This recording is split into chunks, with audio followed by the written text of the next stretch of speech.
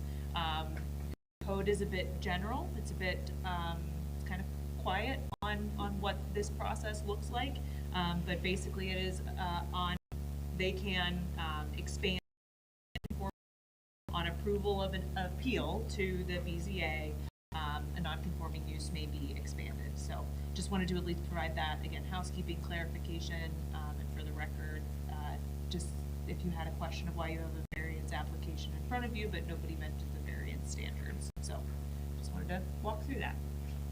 Thank you, all right. Would you like to address? Sure. Thank you. Yes, sir. State your name and address, and you've been sworn in. Yes, I've been sworn in, and my name is Robert Giuliani. My personal address is 5031 Red Bank Road, and the property address is 5210 West Road. Adam did a great job explaining the proposed building. It's a storage building. Essentially, we're adding on, and I don't know if you have plans, if you want to, I brought them so you can see, but there's an existing, we're adding to the east of the structure, and it is a storage facility. What we mean by that is it's going to be indoor storage of vehicles. So higher end vehicles, they've had some theft, catalytic converters, they've had cars stolen. So essentially, so it's a pole building structure, it's metal, match the existing structures that are on site, white in color. Overhead doors, a man door, and it is not to overstate what it is. So. No wrench turning, no body work, no nothing. No, they have that already on the buildings for that. Okay. Just simply no storage. They have a lot there. It's asphalt now. We're going to just put things inside. How many cars do you think you get? I think it's 42 by 24. Not really looking for a number. You're not really looking for a massive amount of number. No more cars than they probably already have on the. Andy is the owner. I look back to him. He can attest to that. You're not really looking at building more vehicles. It's just the type of vehicles and what you're trying to secure, basically. So.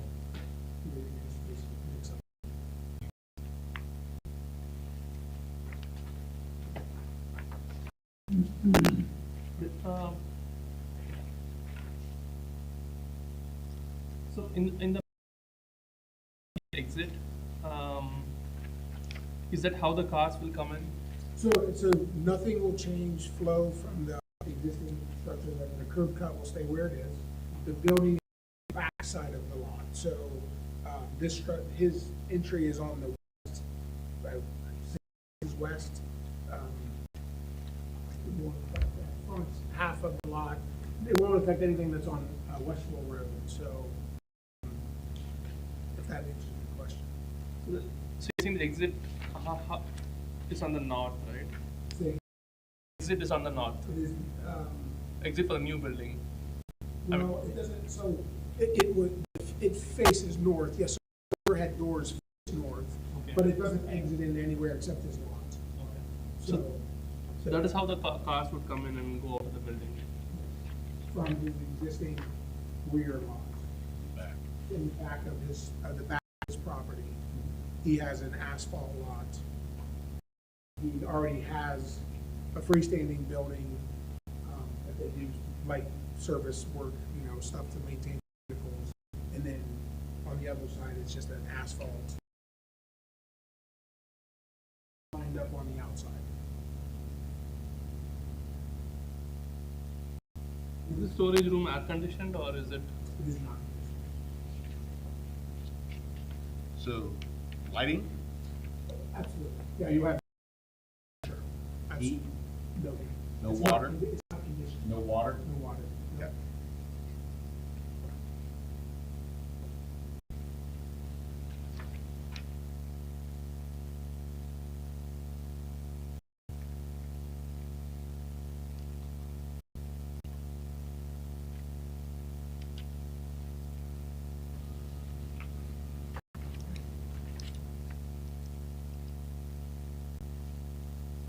it is gonna be adjoining or connected. It does attach, correct. It is truly adding on to the structure that is there. And the cars, Can the cars move from, one structure to the other structure. Can they move from the existing not structure? from the, no, not from the, so the building we're adding to, they will not be able to enter into that. It will only be a man door that is on there that will go in and out. So the building you're currently in is a two-story. The current building is a two-story, for better lack of residential. We're just coming on the back of it, our roof line will be buried into that. We're a smidge lower, I think, because the way the grade is.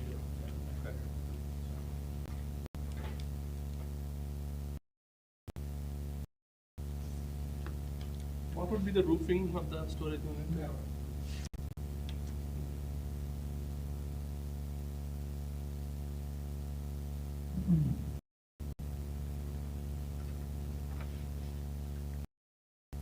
And you're starting construction, So, as soon as this goes, we're hoping we'll be in for building permit, so we would go as soon as, we want to beat the weather, so we would like to go as soon as we can. So,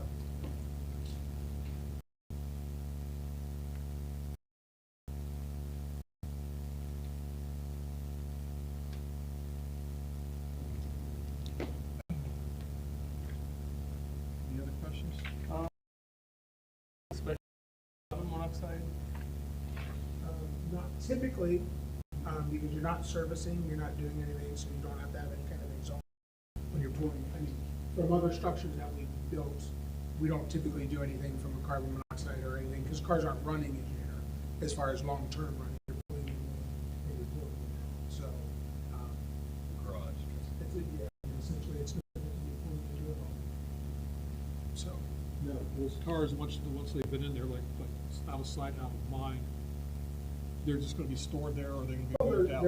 they're gonna be cars that are either gonna be coming in to go to reconditioning, going in the sales lot, and or higher end stuff that might even just be sold out of there. Okay. So, you could be, essentially, if you have something that's, someone's coming to look at something that's higher end, and you pull it out, show them, or put it back, however that works. This is basically a detailing shop. He's really necessarily inside of there because he has other means of that. It's more, they're buying vehicles, they're bringing them in. If they're not ready to go into whatever the light mechanic work he does, and Amy can attest to that, to get a car ready to go to be sold, it would be waiting in that realm there, rather than being outside of there. Okay. So, How many do you have for this new structure? how many doors? Yeah. How many overhead doors? There's 2 overhead doors, and there's 1 man door.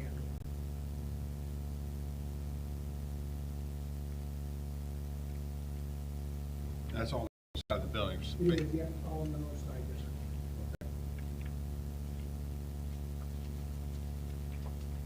And you're welcome to set of plans or need anything, I have a full. I saw some drawings on Okay, it, yeah.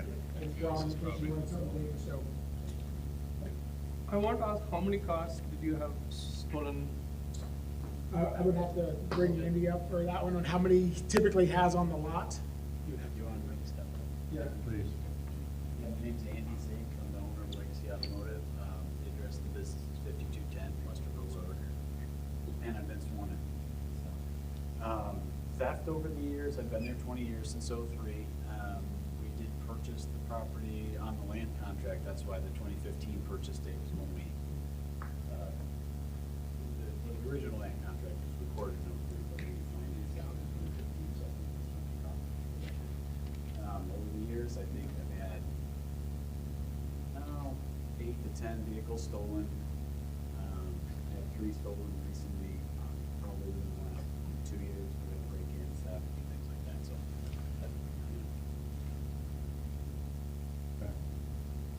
Was that your question? Yeah.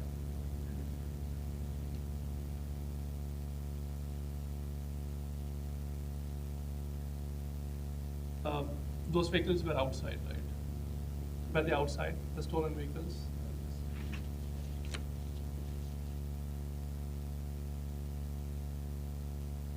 And Do you know how many cars you can fit in this building? Probably 8. Your objective is not to stuff it full of cars, it's just to have mixed up living. Is this a one-time build, or is there gonna be more buildings? Okay. I mean, in fairness, you think it's I'm it. done growing. Yeah, This will you be think the it's last. it for where you're Okay. at, yeah. So you said that you had the building since 2003, right? What was before that? Did you buy it as a automobile sales? No, well, my brother and I purchased the property in '03, he got the dealership started, and then I came in and took over what we both owned the property.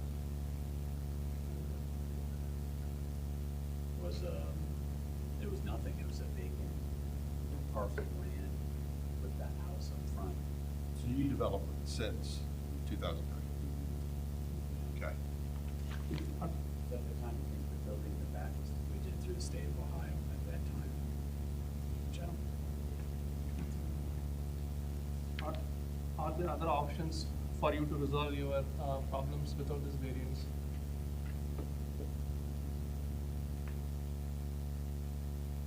Your dogs.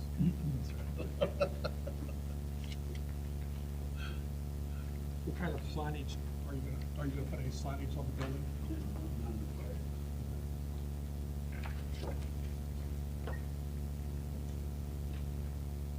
If you don't mind if I ask Adam one clarifying question. Adam, if this was a permitted use, would he even need to be in front of the board tonight? No.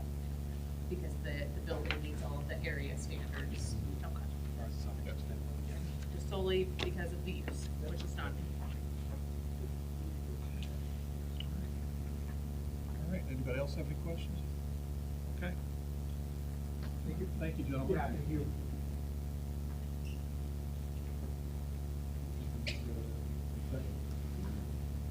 Do we need a motion to vote here? Is the board, just as a straw poll, I think, am I getting the sense that approval more likely than denial? I'm seeing a couple soft head shakes.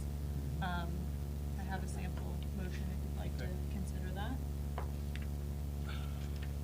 Read it.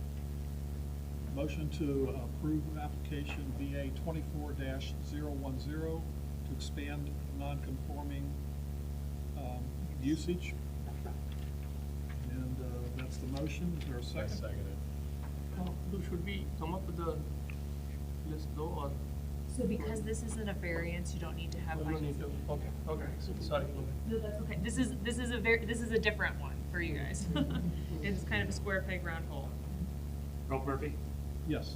Rick Matthews, Yes. Tom Walker, Yes. Mark Davis, Yes. Cliff Hunt. Yes. All right, thank you. Yeah, thank you. Good luck. Thanks, see you. It's only 9 o'clock. You were early. Are you done yet? We're good, we're not gonna make it. You need anything from Doty now? So, yeah, you got to speak to Then what about the next one? Okay. Somebody want to do the voting quick, because we have not done that yet. So do the building permit. The other districts. Thank you, guys, have a great night. All right, take care.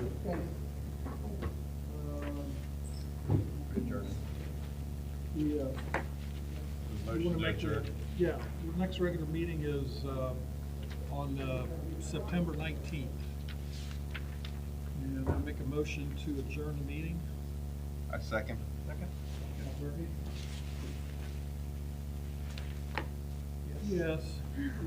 Yes. Definitely. Yes. Absolutely. Mark Davis, Yes. Jared Hall.